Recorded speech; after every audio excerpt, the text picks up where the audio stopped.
Bonjour à tous. Alors, dans la vidéo qui suit, on va voir en fait un programme d'étirement et de renforcement pour en fait un des principaux modes de consultation qui existent au cabinet et en ostéopathie, c'est-à-dire les douleurs cervicales. Donc, on peut parler de cervicalgie qui sont dues principalement depuis à peu près 1 an et demi au télétravail pour les personnes qui travaillent sur ordinateur.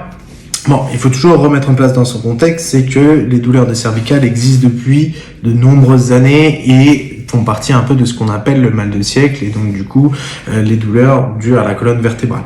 Donc en fait, dans cette vidéo, je vais vous présenter un programme très simple, très léger, comme une toute petite approche en fait de ce que vous pouvez faire chez vous pour améliorer ces douleurs qu'on appelle cervicales. Non. Je pense que c'est quelque chose que vous avez remarqué vous-même. Moi, je le vois en fait au fur et à mesure au cabinet avec beaucoup de mes patients qui écrivent en fait avec un apport très en avant, que ce soit dû à la position prolongée derrière l'ordinateur où on va venir avec sa souris et on va venir vraiment être plongé vers l'avant et on va rester dans cette position longtemps. Donc, il faut savoir, comme on dit, on a des bonnes et des mauvaises positions. Il y en a qui sont meilleures que d'autres, mais si vous restez 8 heures dans la meilleure des positions, il va aussi apparaître des problèmes. Donc, le principe fondamental qu'il ne faut pas oublier, c'est peu importe les positions que vous prenez, il faut toujours bouger. Le mouvement est très important. Plus vous vous déplacez, plus vous bougez, plus vous avez un système en fait et une routine installée de déplacement, que ce soit de la marche, du vélo, de la course ou même le fait que vous pensiez à vous lever pendant la journée va améliorer ces mots que vous pouvez connaître. Donc, le but, ça va être de contrer pour cette partie-là cette position où vous restez vers l'avant. Donc, cette position est due, comme je vous l'ai dit, à la position prolongée derrière l'ordinateur, que ce soit au boulot ou en télétravail.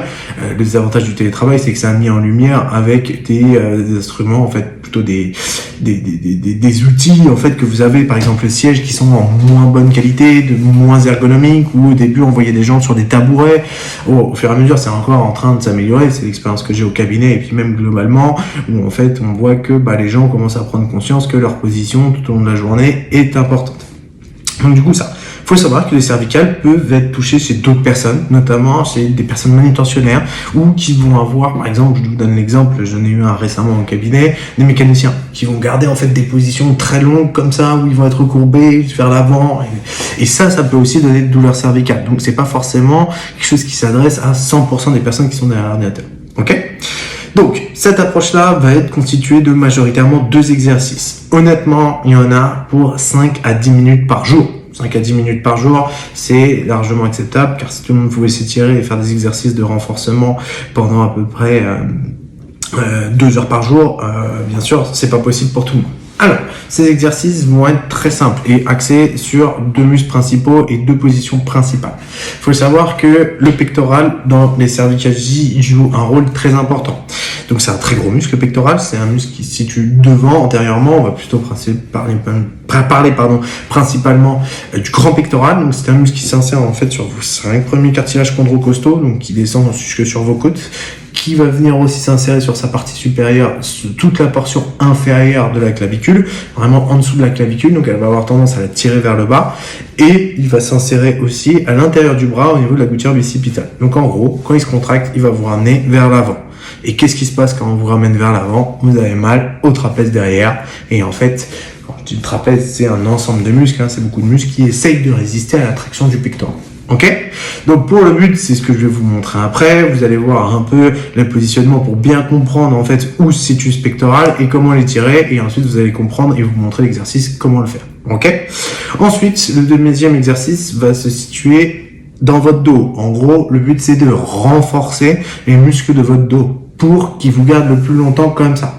Le but, c'est de ne pas passer votre journée le plus droit possible, mais c'est de renforcer et surtout de passer ce message tous les jours. Donc le but de cet exercice-là, c'est un exercice de renforcement avec des contractions contrôlées, lentes, douces, et le but, c'est au fur et à mesure de vous renforcer. Plus vous allez vous renforcer et avoir des muscles costauds au niveau de votre dos, notamment en fait au niveau des rhomboïdes, donc c'est un muscle qui se situe en fait entre votre omoplate et votre colonne vertébrale, et vous allez être plus droit devant votre ordinateur, ou du moins plus longtemps. D'accord?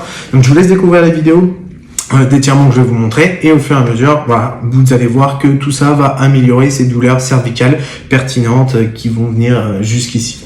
Donc, n'hésitez pas à me faire un retour. Voilà. Je vous souhaite un bon visionnage. Maintenant, on va voir l'étirement du grand pectoral. C'est un muscle qui se situe sous la clavicule et qui vient s'insérer à l'intérieur de votre bras. Il vient prendre 5 parties du cartilage combro-costaud et c'est plutôt un gros muscle. Le but pour l'étirer, c'est qu'on trouve un pan de mur par rapport auquel on peut s'avancer. Donc on vient mettre les 2 pieds, largeur des épaules, abdos serrés, fesses serrées.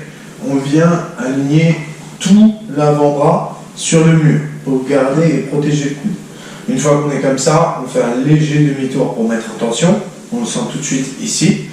Et on vient tout doucement se déjeter vers l'avant. On souffle. 10 secondes. Et on revient. Ensuite, on change. On se replace. 2 pieds, abdos serrés, fesses serrées. On vient placer tout l'avant-bras. Léger demi-tour. On souffle. 10 secondes. Et on revient. On fait ça 6 fois. Donc là, le but c'est de faire un exercice pour renforcer le dos et plus particulièrement les rhomboïdes. C'est un muscle qui se situe entre votre omoplate et votre colonne vertébrale. Le but c'est de le renforcer et d'essayer d'ouvrir au maximum la cage thoracique vers l'avant. Toujours comme ça et on essaye de se relever. Donc pour ça, on vient s'asseoir sur une chaise, une assise plutôt dure, avec un dossier, abdos serrés, fesses serrées. On vient légèrement se déjeter pour regarder le plafond et placer les 2 mains derrière la nuque. Une fois qu'on est comme ça, on reverrouille pour en fait être dans le bon axe. Ici on y est, toujours les abdos serrés, toujours les fesses serrées. Et de cette position-là, on vient serrer et contracter les muscles pour rapprocher les 2 omoplates. On essaie vraiment d'avoir cette vision on essaie de faire chevaucher les omoplates au-dessus de la colonne vertébrale. On vient maintenir la contraction 2 secondes et on relâche. 2 secondes et on relâche. 2 secondes et on relâche. C'est un exercice qu'on peut faire tous les matins. Moi je conseille 3 séries de 10 contractions. Et si on fait ça tous les matins, au fur et à mesure, on va renforcer notre dos et moins être projeté vers l'avant.